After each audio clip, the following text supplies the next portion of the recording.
topics and opinions expressed in the following show are solely those of the host and their guests and not those of W4CY Radio, its employees, or affiliates. We make no recommendations or endorsements for radio show programs, services, or products mentioned on air or on our web. No liability, explicit or implied, shall be extended to W4CY Radio or its employees or affiliates. Any questions or comments should be directed to those show hosts. Thank you for choosing W4CY Radio.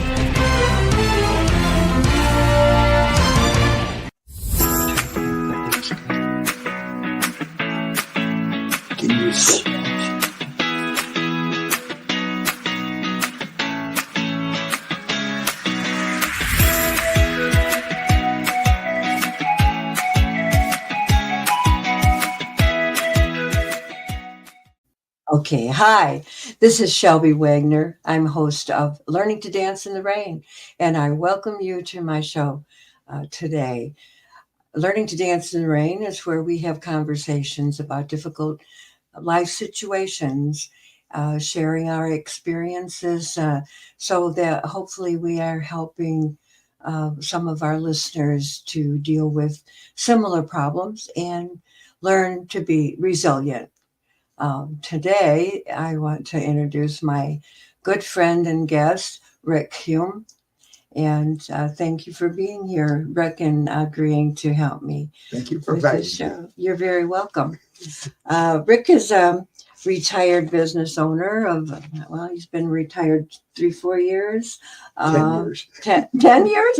And he had his own business, engraving business in Kalamazoo, Michigan for about 40 years, didn't you say? 36 years. Yeah, okay. And I'm very happy to have Rick here with us. I think he's an amazing man and a very interesting man. Rick is blind. And so I'm going to let Rick tell you a little about himself. Well, I did own a business in Kalamazoo, Michigan, our Hume Award Company for 36 years. And then I also owned and authored the commercial website award1.com for 12 years. And I retired in 2014. I've got 2 beautiful children. And I did move from Kalamazoo in 2019 and moved to Indiana to a lake house that my wife at the time and I owned. And that's where I'm renovating now. And can you imagine a blind man renovating his house? And I have to tell you, it is beautiful. Very, very beautiful work. And you might have heard of Rick before, because when I had Jerry Wright, our dance teacher here, he mentioned Rick as being my dance partner. And we have a lot of fun together, and we get quite a bit of compliments, don't we? Yes, we do. On our dancing. So we have another hobby together, which we share, and I'm very happy to have met Larry, Rick, and Jerry too, the dance teacher, because we are learning a lot there. All right, well, Rick, I guess I was wondering, let's see here. You told me that you had sight when you were young. Yeah. All right. Can you tell me about that and how you learned what was going to happen in the future? Yeah, I was told when I was very young that I would lose my vision at about 35. But I was maybe 5 or 6 years old, and the thing is, I didn't really even realize I had a vision issue. But the doctor did tell me that, and I didn't believe it. I couldn't imagine how a person could predict that far ahead what was going to happen to you. But he was absolutely right, and I did lose my vision when in my mid-30s. But I did, of course, by being able to see as well as I saw, I was able to see enough things that it's been a real assistance to me, because it helps you understand things like if something is red, if it looks like an apple, things like this, which are harder concepts for people who have never seen. And so I'm grateful for that. And I believe you told me that you were in school trying to show a fellow student something, a toy or something that you had in your hand, Yeah. and you couldn't understand why he was not responding like you thought he would. And what happened? Well, at that age, when I like 5 or 6, I did encounter a person that I was showing my pencil sharpener, which I was so proud of because it looked like a bobber, a fishing bobber, looked exactly like one. And I was showing it to him, and he was not responding. And he asked me what it was, and I said, "Well, are you blind or something?" And that's when the teacher immediately came over and said, "Rick, everyone here is blind." And when she said everyone, that kind of shocked me because I felt like I was being included there, and she let me know that I was being included. And that is when I actually found out that I was legally blind. And but until that point, I really did not understand it. Wow. Were you devastated? Were you? No. How did you feel? No, it just felt a little peculiar. But being at that age, it's like, well, whatever. We went on about our way. So did you wonder about how the doctor knew that you would eventually be blind? Well, all I knew about the doctor is he was just a craggy old guy and not too friendly. He didn't like me, and I really didn't like him.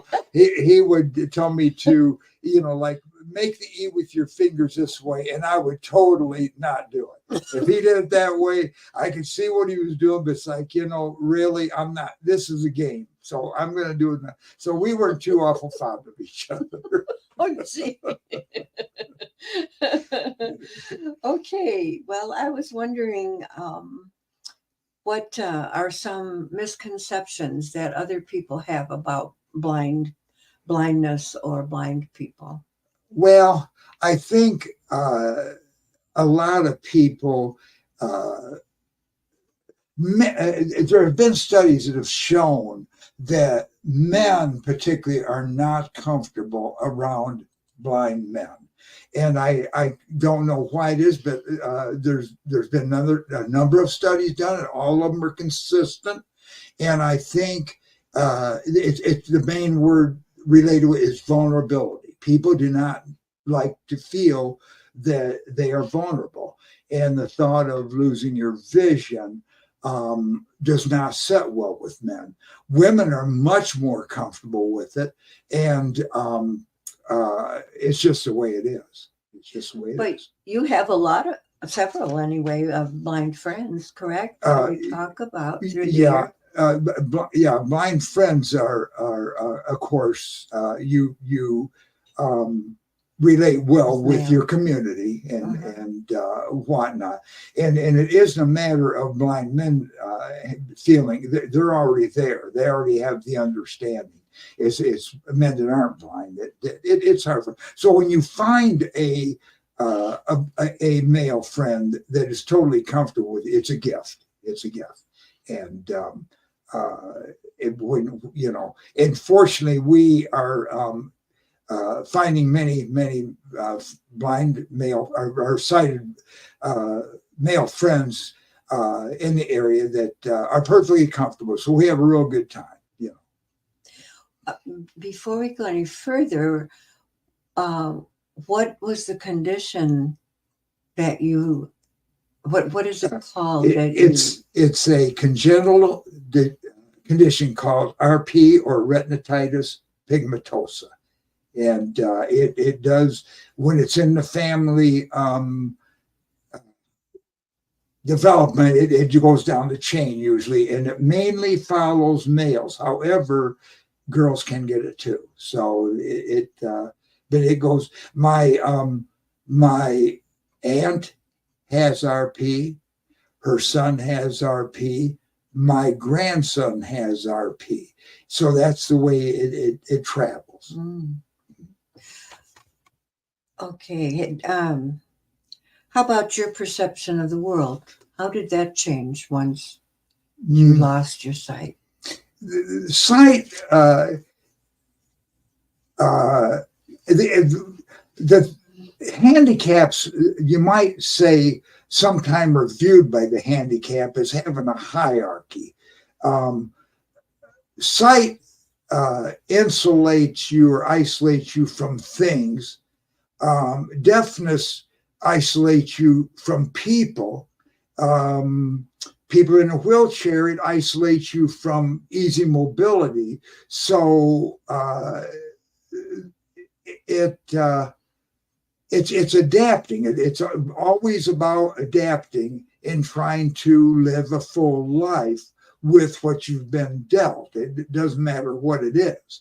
And so that's what you just have to do. You can either hide under a rock and or you can adapt to it, you know. And we are very fortunate in the United States to have the tools and institutions here we have, because one thing that really is a shocker when you come up against it is when you come across a blind person from another country, because other countries handle things differently.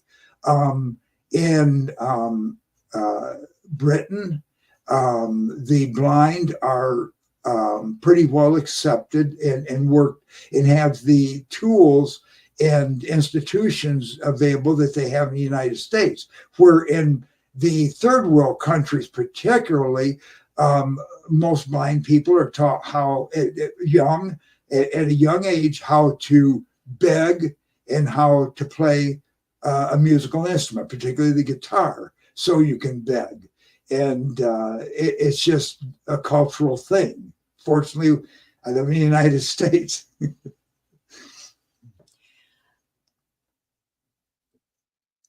I'm thinking about some things that I know about you.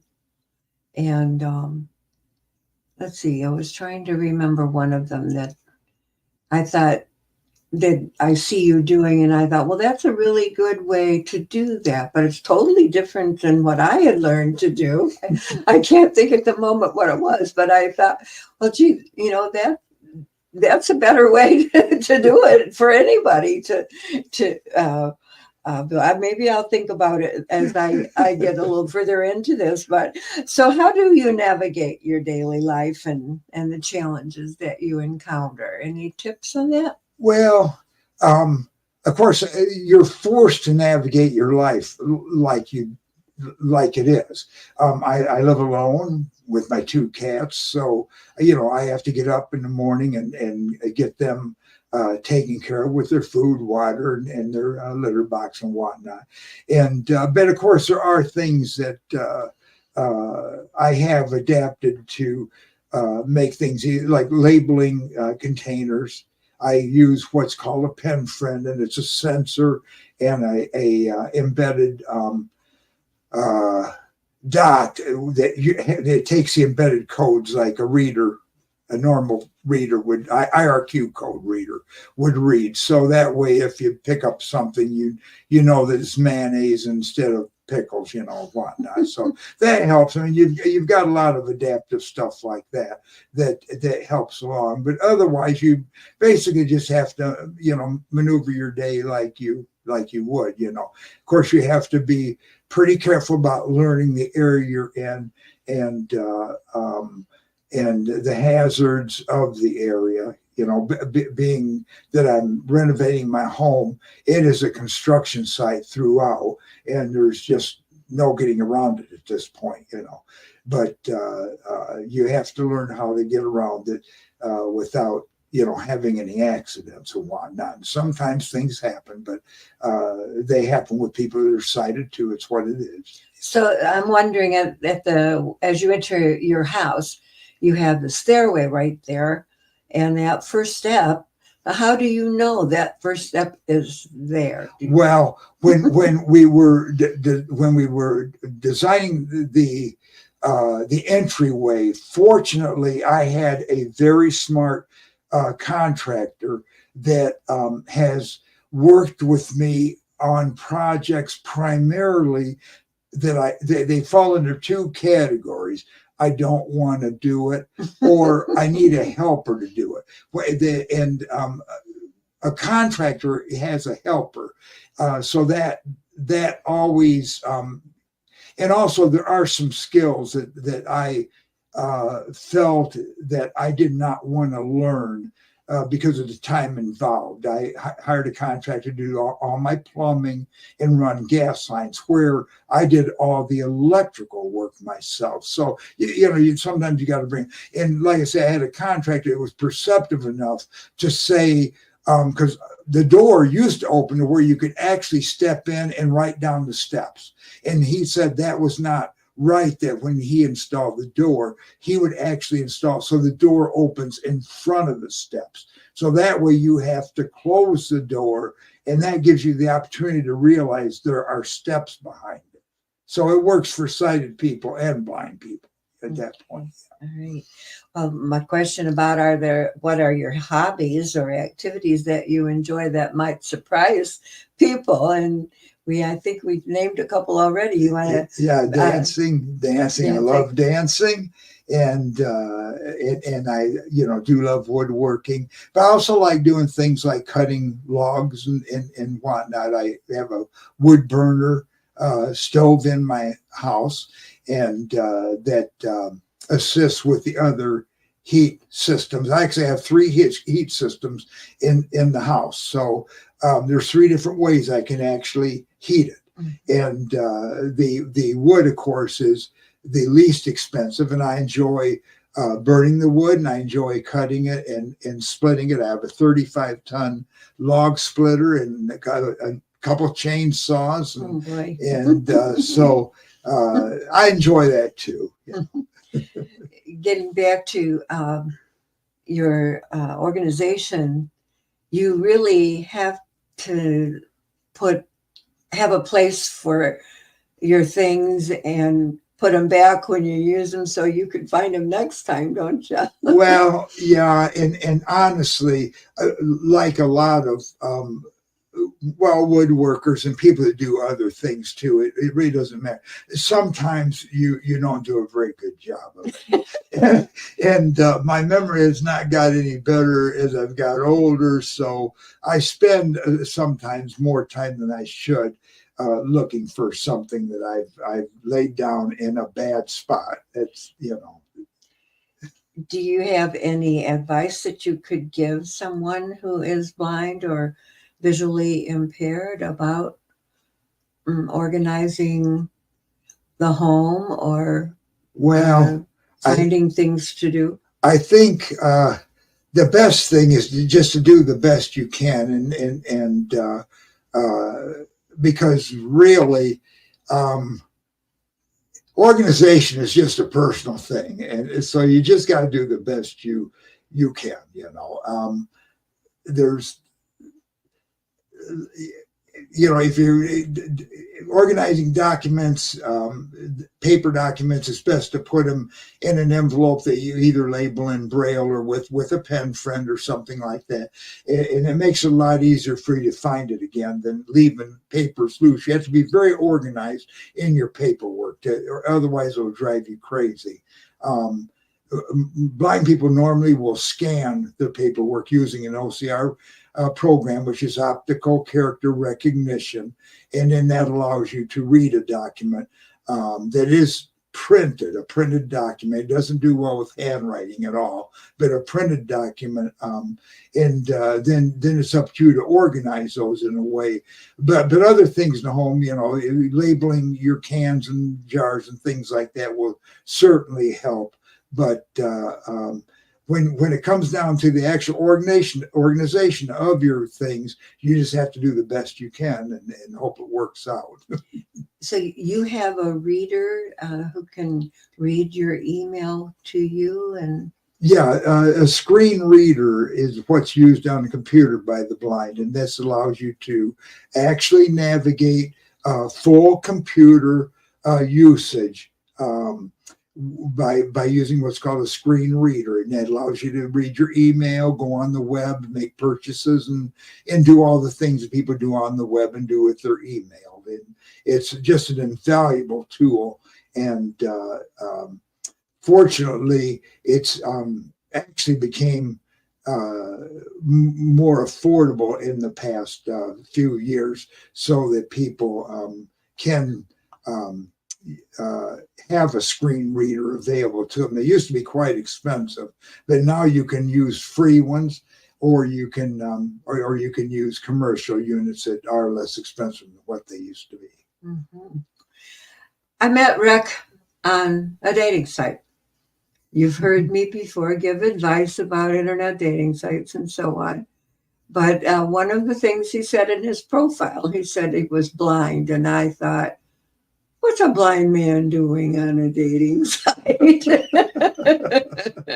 And well, he hasn't answered that question for me. I don't know that I have asked you that. I'm not going to embarrass you. But what I wanted to say was that he talked about being a reader. And I thought, how can he be blind and read? What do you mean? And he had all of these books. Well, they were all audio books, right? Yeah, all audio. Yeah. And so the what really impressed me about the second or third time that we were chatting on the site, he says to me, "Do you have a favorite book?" And I said yes, and he wanted to know the title, and I told him, "Learning to Dance in the Rain." And he said, "Who's the author?" And I wrote back, "Me." And by golly, the next message came almost immediately. He says, "I've already bought your book." And I thought, how did he do that? How did you do that? I bought it on audible.com. Audible.com. And you said you've been on audible.com? I am one of their grandfathered individuals there. I have been on it since I think I joined it about a month after it was introduced. I'm probably the oldest member at audible.com. How many books do you have in your library? Thousands. I also get books from the Library of Congress through the BARD program. So I read a lot. I read usually about 100 to 150 books a year. And, wow. So. Yeah. And you've got me hooked on Audible books too, because I enjoy listening to them with you, and I believe you enjoy watching TV shows with me. Yes, that's right. As long as I remember to give you some description. Yes, unfortunately, all shows are not Audible described. The percentage is going up. I think the networks now 80% of the content has to be audio described, I believe. But there's hope that someday all TV content will be audible in nature, and it's pretty cool because it's done to where it is not.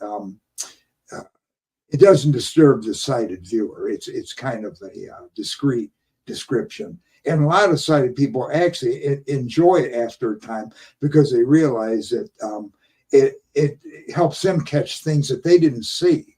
So it's a pretty neat thing. So yeah, I think it's wonderful. Boy, I've learned so much from you that I never expected to ever know. And what can you share a memorable experience or story where your blindness led to an unexpected outcome or insight? This is a tough one. I can't really think of one right off hand. Not really.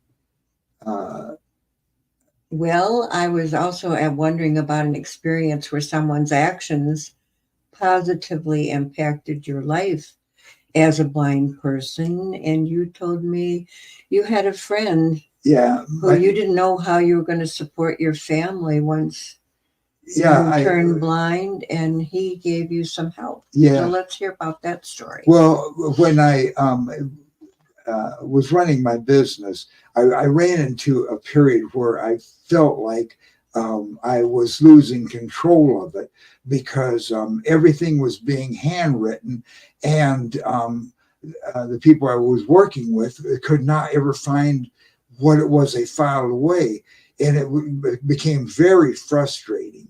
And my friend David told me that they had started working with computers at the company he worked at, and that they had given him a computer there to work with, an 8086. This goes way back. And so he gave me some keyboard time on one. And whatnot. Well, we would play games on it, and I could see that was pretty cool.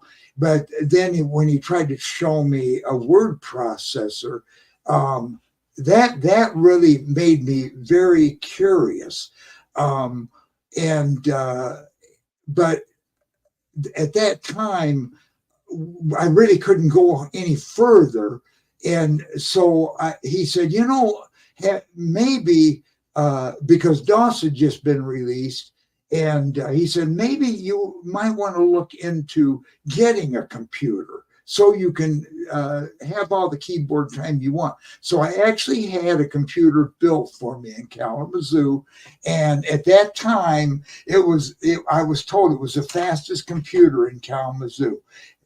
2 weeks later, it wasn't. It was just the way the market just was leapfrogging at that time. But anyway, it was when I got that, I was able to work with WordPerfect and kind of see, that was pretty cool. And so I started kind of looking around. Of course, the internet wasn't the internet at that time. It was bulletin boards. So it was very hard to learn things, I guess, is a thing, unless you had someone that would really like to dig. And Dave really liked to dig. So I finally, it was suggested that I buy this database program that a blind individual had written that lived in New York. And he was really quite an intelligent individual. And he had written a database that was way ahead of its time, really. And once I started working with WordPerfect in this database, the light started coming on in my mind. And then I was able to put together a program that allowed me to actually take over the operation of my business from that point. And it made life much, much, much better. That's wonderful that you had a friend that could help that. Absolutely. I mean, saved your life almost. Yeah, it really did. Very good. Okay. Are there any changes or improvements that you might like to see in accessibility or being inclusion? Well, the main thing for blind people, really, that's the main barrier is transportation. And when I was in Kalamazoo, I was involved with the caravan program there, and was very happy to be a motivational speaker before the Isaac group there to get caravan to actually be covered under millage, which means that the money is made available to run the program. Unfortunately, in many areas, smaller areas particularly, that advantage is not there. And, being in Indiana, in the area I'm at, their transportation program for the individuals that can't drive is not nearly as well developed, and there really probably needs to be a national program written that will assist with small communities in developing a program that can be sustained and develop the transportation structure to assist seniors and the handicapped in getting where they need to get, particularly doctor, groceries, things like that. But it's really nice. I'll tell you, it was really nice in Kalamazoo when I was able to go from Kalamazoo to Plainville to visit my parents without any assistance and get back at night. That was a very, very wonderful feeling. And I can't thank the people at Caravan enough. That's very good. Yeah. I would, one program, I don't know if you mentioned it, was grocery stores now delivering. Yeah, it's a good thing. Yeah. Walmart and Meijer, I guess. You can, how do you handle that kind of? Well, I order my groceries online, and then you just schedule your delivery, and they bring them over, and they bring them in the porch for me and put them on the table, and it just works really good. And that's a very good program.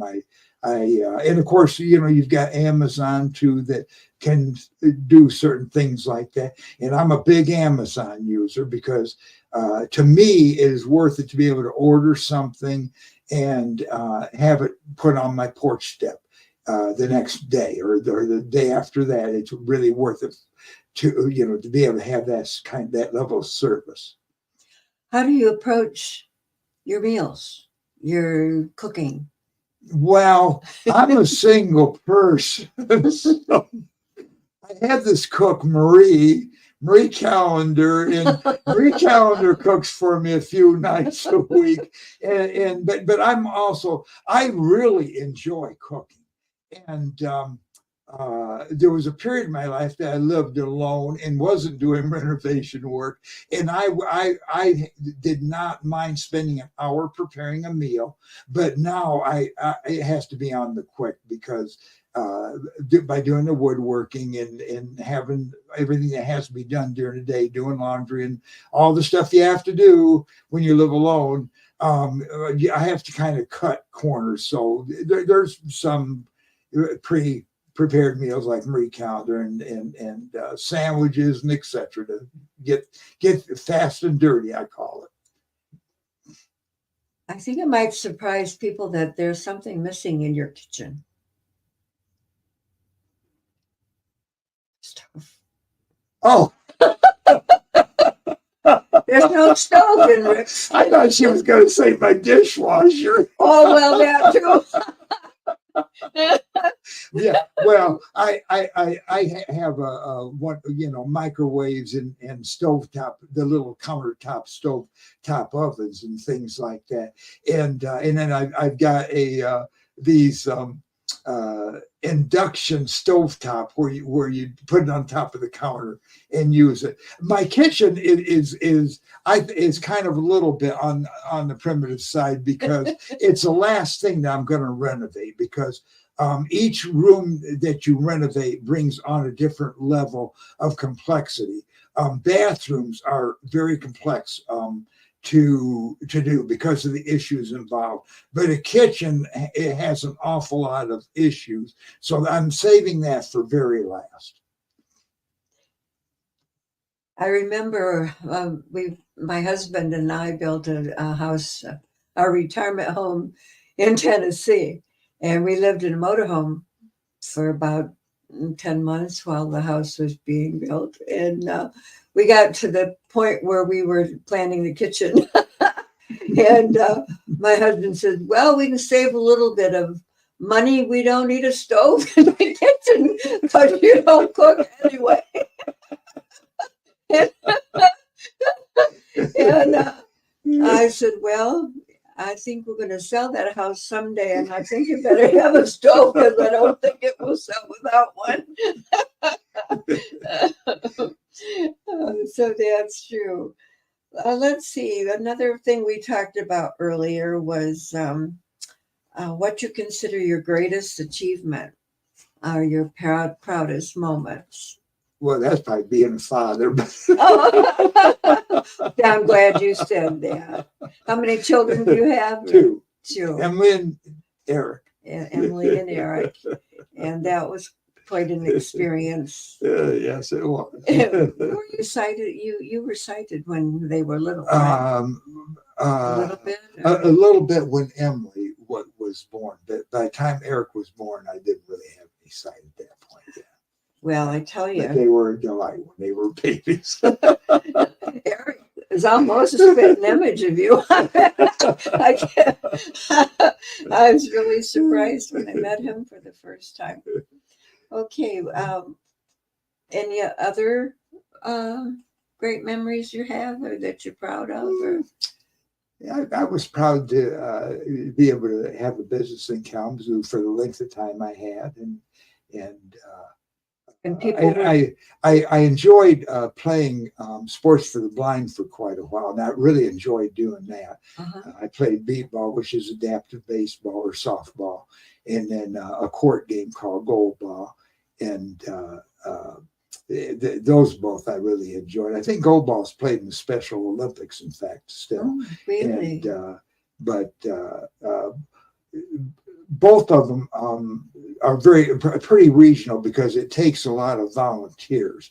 So usually you find them in larger cities where there's more volunteers available. Volunteers for sports for the handicap, people don't understand the kind of commitment it takes for those individuals. So they are all very special individuals and very appreciated by the participants.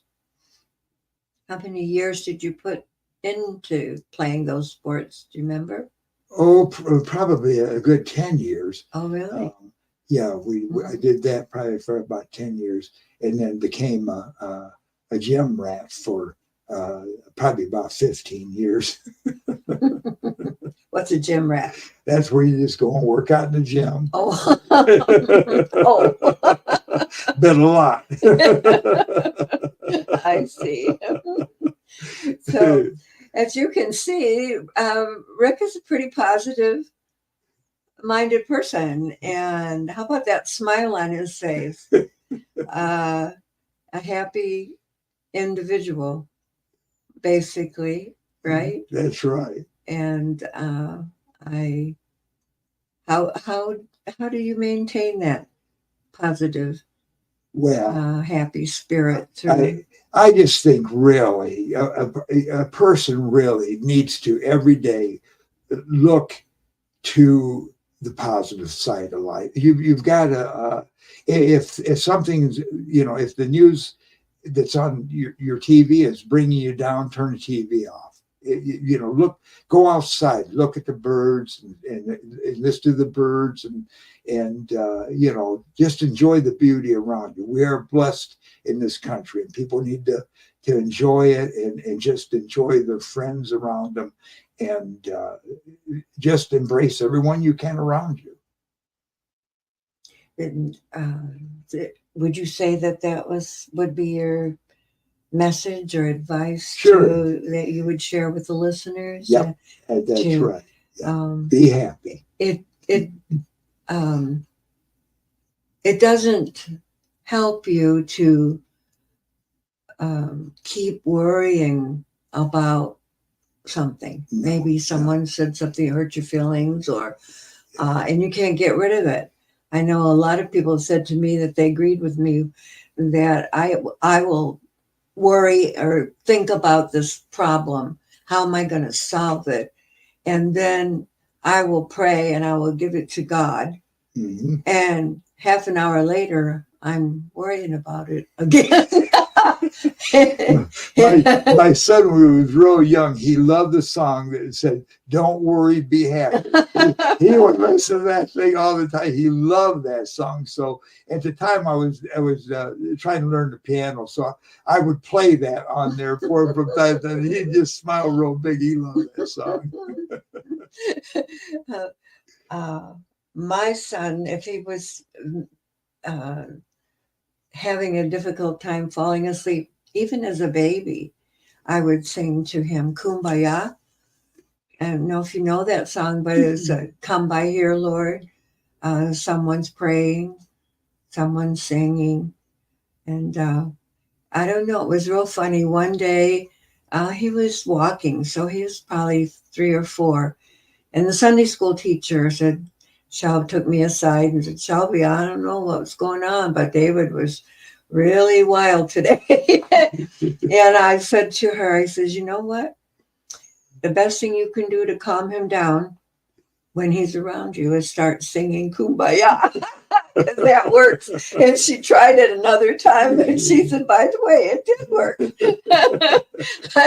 I have to remind him of that now and see if that would help take the pressure off in his whenever he's having a bad day.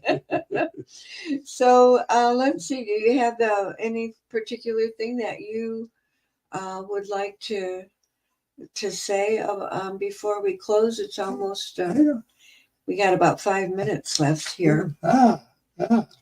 When did you find you like to dance?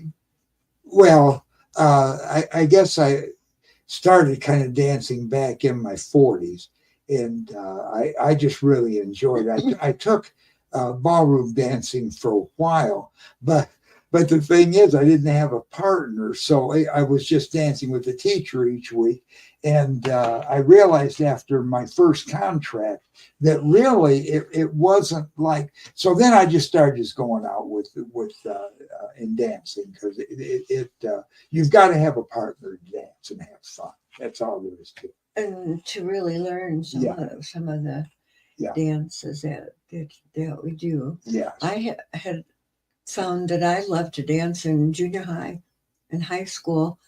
And then when I got married, my husband, he gave me one slow dance at a wedding, and that was about it. That was the end of it. So, but I had other talents and other skills with playing the organ and so on in church, and that's what I did. But when he died, first of all, you'd see, if you went to a wedding, you'd see the others out there doing this funny dance where they all stood in line and they all did the same thing, line dancing. And I thought, boy, that looks like fun. So when my husband died and I moved back to Michigan, I bought my house. I found out they had line dance class right a mile from my house at the Commission on Aging building. And so once I got moved in, I started going there. And for me, that's how I got the name Learning to Dance in the Rain, because I was still going through my grieving process, my grieving journey. And yet I signed up for line dance classes. And that's where I've met most of my friends that I have today, is through line dancing and meeting other people that do the line dancing. And that, of course, led to other things. And then finally, I met you.